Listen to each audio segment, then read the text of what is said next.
दुसऱ्याच्या बाईच्या मोठी होते आणि स्वतःच्या बायकोच्या घुगऱ्या होत्यात का होत?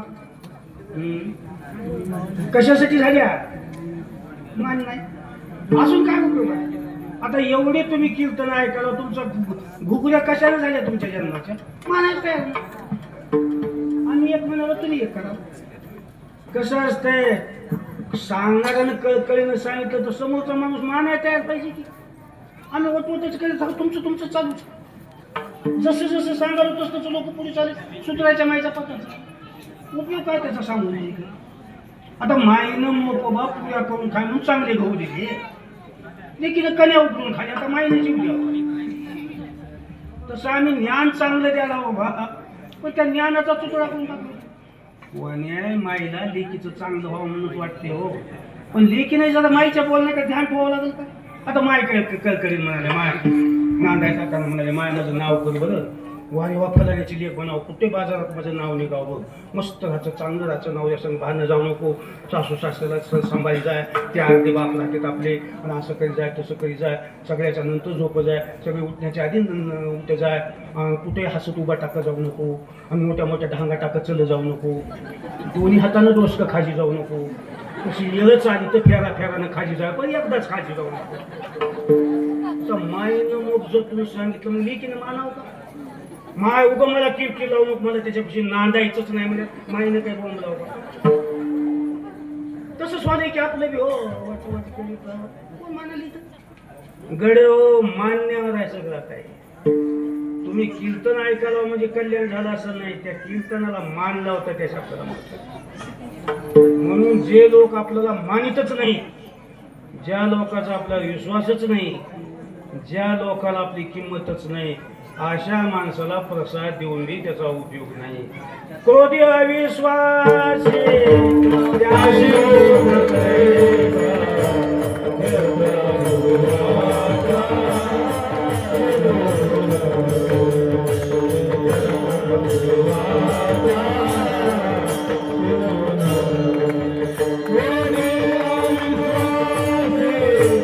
पण आता खरं सांगितलेलंच बरंच का?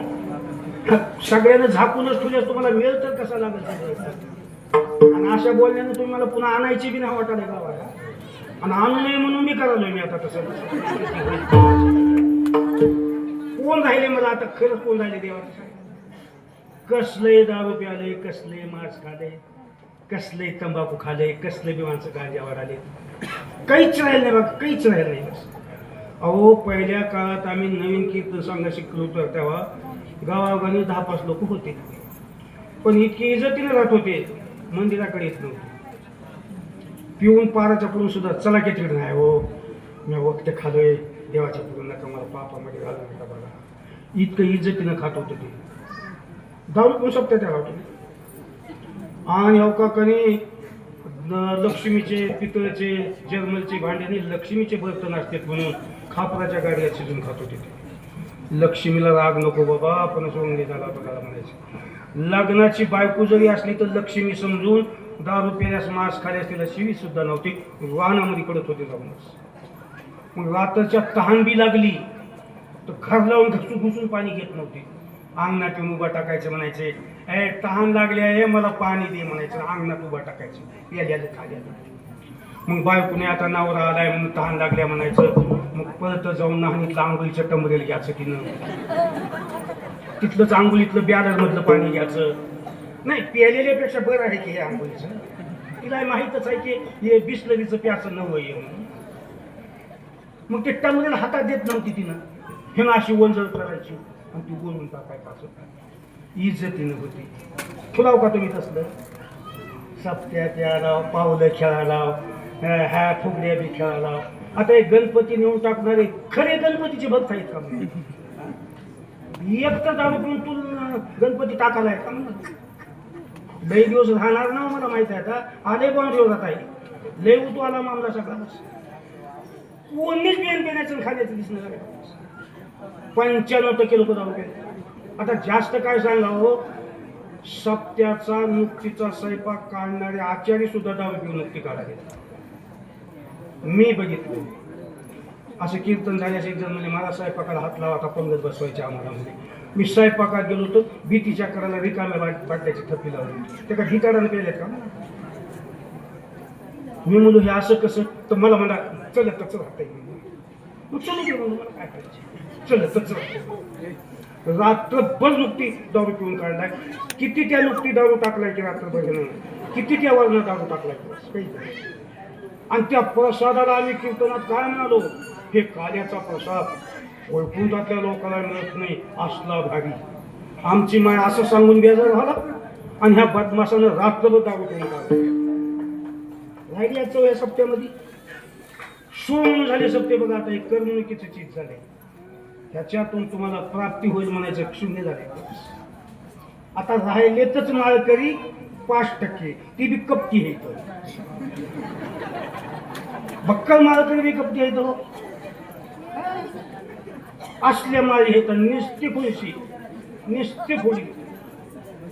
भजन करायला गेले की आडवा टाळ आली तर कीर्तन फिसकून जावं म्हणाले, बोलून दाखवलं तर करून जात. महिन्याला पंढरपूरला चाले तर चुकून आल्या डोळे साकायला. असं काही बी आता कसं आहे, चला लय चलू द्या, पण ह्याच्यापासून तुम्हाला रिझल्ट लागणार नाही. करीत राहा तुम्ही. आता तुम्हाला सवय लागल्या करून घ्या, पण आपण आमच्या नावानं बोलू नका. लग्न झाले, लेकून कसं होईना झाले, दोघं बी नादातले तसल्या नाही तर ते लेकून कसं होते. नवरा नकुस बाई येडपट, लेकर कशी होते तसं झाले. सप्त्याचं वातावरण सगळं. एक माणूस धडायला पडते असली गळ्यात माळ निस्ते वक्ते आणि रोज जप करते. जप संपला की खुनशी. तर कबीर महाराज म्हणजे ना, माला बनाई काष्ट की बीच में दारे सूट, माला बिचारी क्या करे जपने वाला को. मालीनं काय जीव द्यावं. आज कोणताही सप्ताह जरी झाला तर त्या सप्त्यामध्ये वातावरण शुद्ध शाकाहारीचं राहिलंच. आता कशात बी कीर्तन, कशात बी भजन, त्याचा सुतडा होऊन गेला. पोरगं झालं कीर्तन, पाणी लागलं कीर्तन, बायको नांदना गेली वापस आली आहे कीर्तन. कीर्तन कीर्तन म्हणजे खुळखुळच होऊन गेले बघा. कसं आहे, हे देवाचं कीर्तन आहे. वाढदिवसाला कीर्तन, नवीन घर बांधलं. आता कसं कसं करायला लागेल त्याला बघा. कसं मी तुम्हाला खरं सांगालो, मी समजून सांगालो. तुम्हाला जर गोकुळच्या गवळ्यासारखं जर संरक्षण पाहिजे असलं तर तुम्ही दारू, मांस, गांजा, वक्त खाचं सोडून देऊन तुम्ही देवाला लागा. एका तासात एका सालात रिझल्ट टाकला. गवळी काही साबण लावून आंघोळ करत होते का हो? गबाळे होते, पण 2 तासापासून त्याची माहिती सांगितली कसं कसं देवाला वाचतो. आज तुम्ही साबण लावून आंघोळ करायला, भारीचे कपडे खाला, वक्ती जनावर कापू कापू खाला. किती दिवसापासून तुम्ही आता हे किती दिवसापासून सप्ते करायला काही बदल. आणि कसं म्हणाले आणखी यंदा सप्ताह आम्हाला फार मोठा करायचा. काय करणार बा मोठं सप्ताह मोठा म्हणजे? आता बरेचसे लोक म्हणतात यंदा जरा सप्ताह मोठा. आज काय करणार मोठं म्हणजे? मोठेच आहेत होऊ शकते. आता जिलबी, नुकती, बालुशाही, गुलाबजामुन म्हणजे ह्याच्यापेक्षा भारी करणार होता. आता मोठा सप्ताह म्हणजे काय? कुठले ते येडे आणायचे आणि पैसे जास्त द्यायचे. आमचा मोठा सप्ताह, मोठा सप्ताह आहे काय? सप्ते आहे ते तसेच राहू द्या, तुम्ही सुधारायचं बघा म्हणाल. सप्ते मोठे करू नका, तुम्ही मोठे व्हायचं बघा. धावात माशी ठुईनाव, पुन्हा दुकानात दारू ठुईनं निघाले सप्ते मोठे करायला. वाहणारे का जाणार जिथं टेकल तिथं टेकल. पुन्हा येणं होऊ का न होऊ, जे सांगायचं ते तुम्हाला सांगून चालू. पुन्हा माझ्या नावानं बोंबलू नका असं का व्हालंय म्हणून. मी खरं सांगालो, तुमचं हे भजन मांसाहारामुळे कॅन्सल होत आहे. दारू पिण्यामुळं सप्त्याचं फल तुमच्या पदरात पडणार नाही. ह्याच्या पलीकडे आता तुम्हाला काय विचार करायचे ते करा. गोकुळच्या लोकाला एवढा देवधार्जिन झाला होता, त्याचं तोंड पवित्र आणि मन निर्मळ होतं. म्हणून तुम्ही तुमचं तोंड शुद्ध शाकाहारी निर्विसले ठेवा. मन मोकळं ठेवून देवाची भक्ती करा. तुम्हाला कुठेही संकट येणार नाही. देव कुठेही तुम्हाला संरक्षण देईल. विठोबा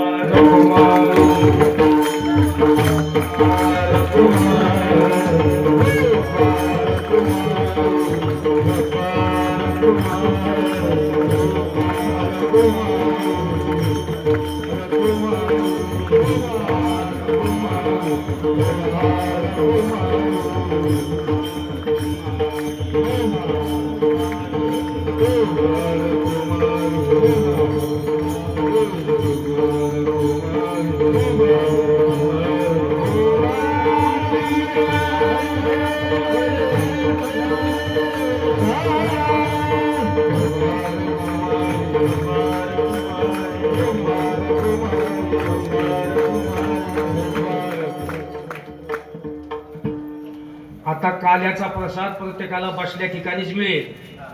आता एक अभंग होईल, त्याच्यावर 2 चाली होतील. अभंग, चाली, काल्याचा प्रसाद, आरती होईपर्यंत जागेवरून कोणी उठू नये. इथलं सप्ताह कार्यकारी मंडळ, गावकरी मंडळ जे असतील त्यांनी 10 टोपले काला तयार करा आणि चाली होईपर्यंत प्रत्येक माणसाला काला मिळवायची तजवीज करा. ज्ञानेश्वर